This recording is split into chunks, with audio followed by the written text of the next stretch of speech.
Welcome to the pod, gentlemen. First firing of the year is already here.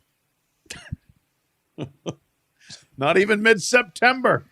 Scott Frost, pour one out for the pride of Wood River, Nebraska. You shouldn't have been brought back if you're going to fire a dude 3 games in. It was stupid then. Mismanaged. It was stupid when he got a contract extension after his second year.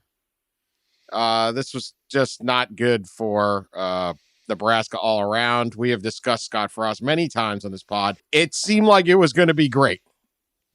I don't know how you go 13-0 at UCF 2 years after they won 0 games under George O'Leary, right? They were winless. Yep. Takes over UCF, goes 6-7, 13-0, and then since he is 16-31. It's incredible. Nothing worked at Nebraska for Scott Frost except the bank teller. Yeah, direct deposit was his only victory. What did he get? 15 million? Yeah, I think almost 16 million yep. plus whatever he got, while he was actually on the job. 15 million just to go away. What a country.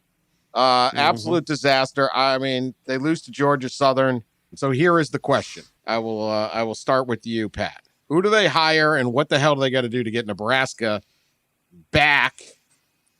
And they ain't going to be Tom Osborne era, but back to, whatever is deemed back at Nebraska. Who and what do they need? I put 4 names in the 40-yard dash. I think there are 3 within the Big 12 who are in the area, who are very good coaches who overachieve at limited programs to a degree, recruit the same area, play a Nebraska style of football, and could all succeed there.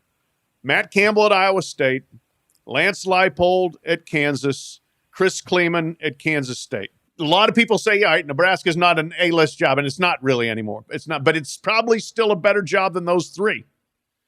They care deeply about football.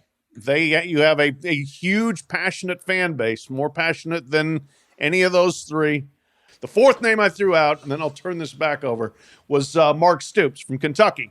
Want to go to a football school or you want to be at a basketball school? You want John Calipari to decide what your school is about? Or do you want to go to a place where it's 100% a football university? Yeah, I mean, if he's bothered by that, and he sure seemed bothered by that. Mark Stoops coming off a 10-point road win at the Swamp against the number 12 team in the country. Yeah.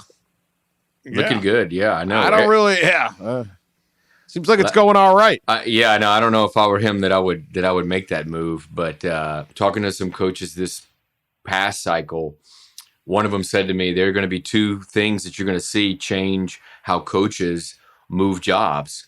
One is, a determining factor would be NIL. Like, how is your NIL? How are your collectives? What kind of NIL system do you have? And the other thing is, what are you in one of the 2 conferences? Are you in the Big Ten? Or are you in the SEC?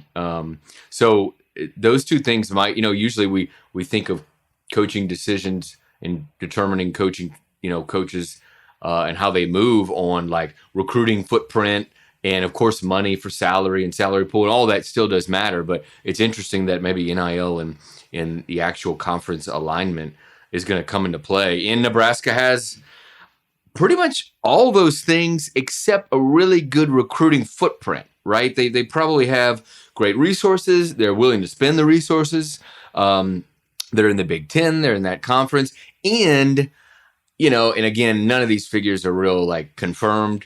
But what I've heard is they got $10+ million at least pledged for NIL, if not more than that, much more than that. So they've got a lot to sell. There's no doubt about it, except you got to get on a plane to recruit, right? I mean, that's the big, I guess, drawback there is that you've got to get on a plane to recruit. By the way, Pat, October 2nd, 2021 was Nebraska's last FBS win, almost a full year. That was Northwestern, by the way.